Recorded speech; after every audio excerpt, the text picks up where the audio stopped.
Mga kababayan, nagpalabas po kahapon ng update itong ICC Appeals Chamber of Judges. So, ibig sabihin po, nag-appeal ang legal defense team ni Pangulong Duterte tungkol sa kanyang interim release o yung temporary release na na-deny po ng ICC Chamber of Judges na nakatoka kay Pangulong Duterte.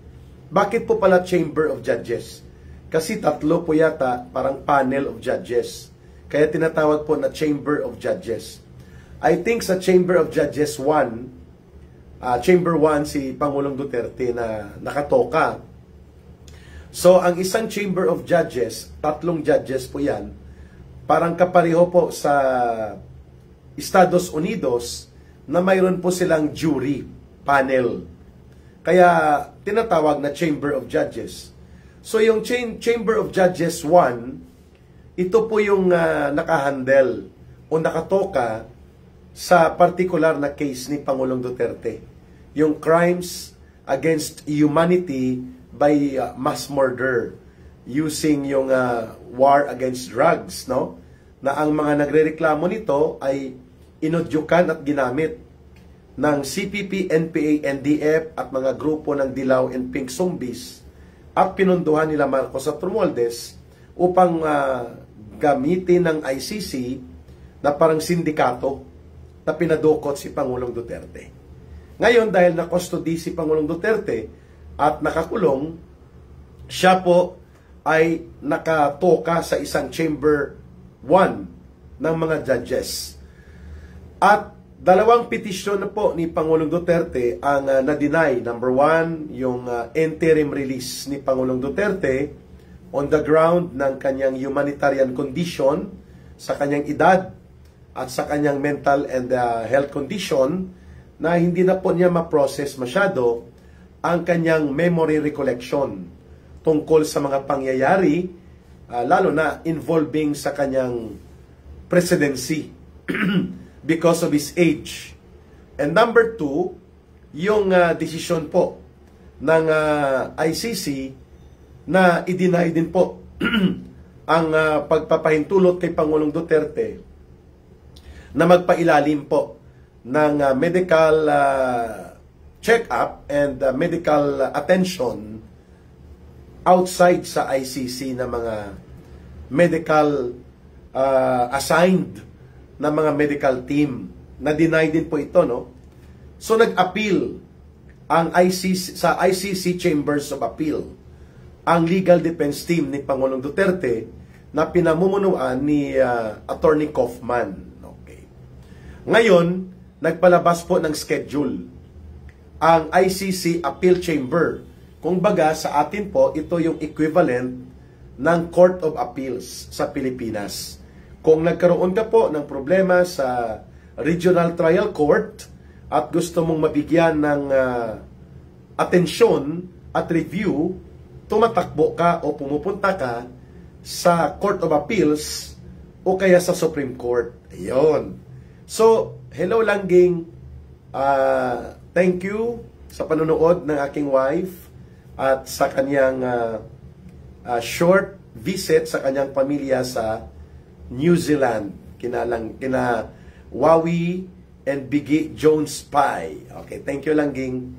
So, ito pong appeal na ito ng legal defense team ni Pangulong Duterte ay naglalayon po na ipa-review sa ICC Chamber of Appeal Court nila na kung pwede ma-reconsider ang motion or ang pending petition para maparelease si Pangulong Duterte on the grounds of humanitarian consideration, on the grounds of United Nations provisions on the guarantee of civil and political rights ng isang akusado, and even under the Rome Statute. Pinapayagan po, no, Aruma Kuwai and May Moreno, pinapayagan po ang tinatawag na interim release. Lalo pa, if there is Edgar Zamora Durano, lalo pa po, Julie Cheng and Jelly Quizon.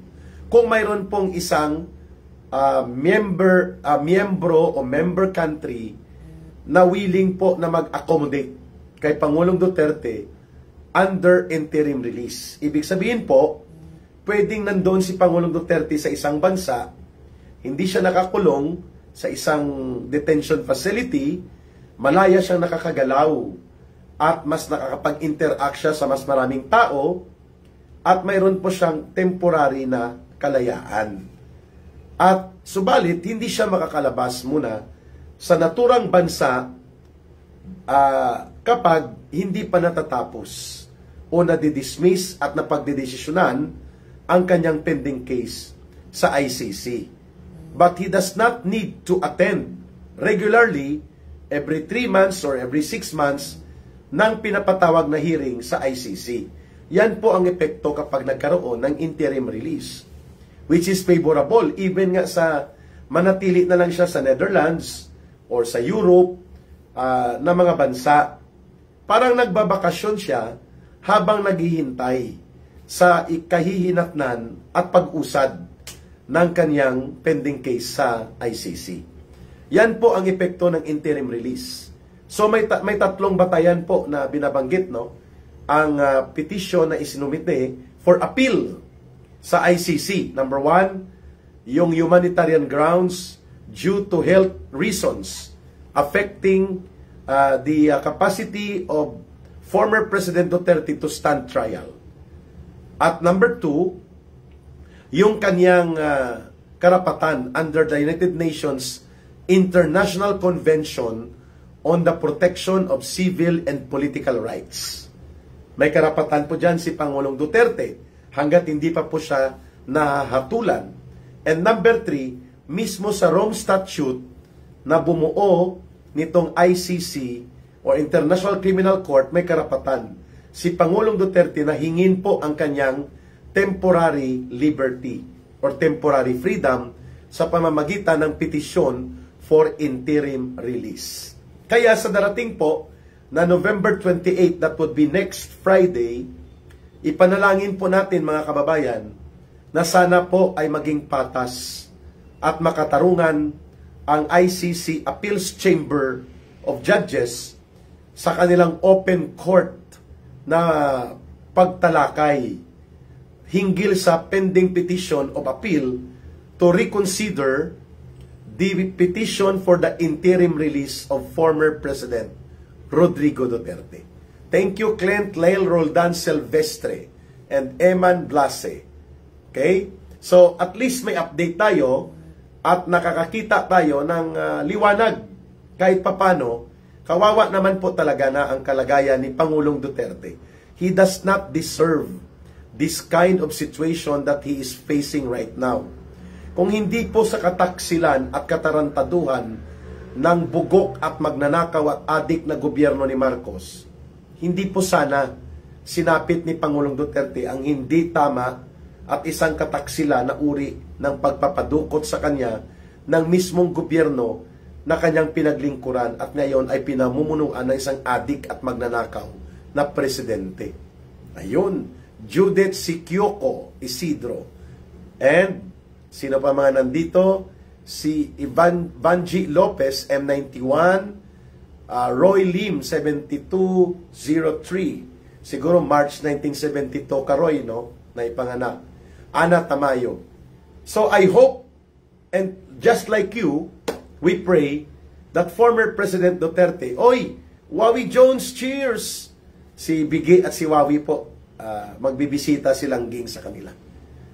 Sana po ay makonsidera ang makataong pagtrato kay Pangulong Duterte sapagkat hindi naman po siya nahahatulan pa. And he deserves the reconsideration for him to be treated under humane conditions na akusado pa lang po siya, hindi pa po siya sentensyado. Kaya sana, hello, Wawi Pai, watching from New Zealand, Edita Sanson and Teresa Celis. Good morning, Ka Eric. Thank you, Teresa. And also si Emilita Tolentino and Nate Vlog TV. So magbibigay tayo ng update tungkol dito sa ICC Appeal Chambers, no, para kay Pangulong Duterte, Julia Salvalosa and Ian Arrigui Jr. and Cathy Simafranca.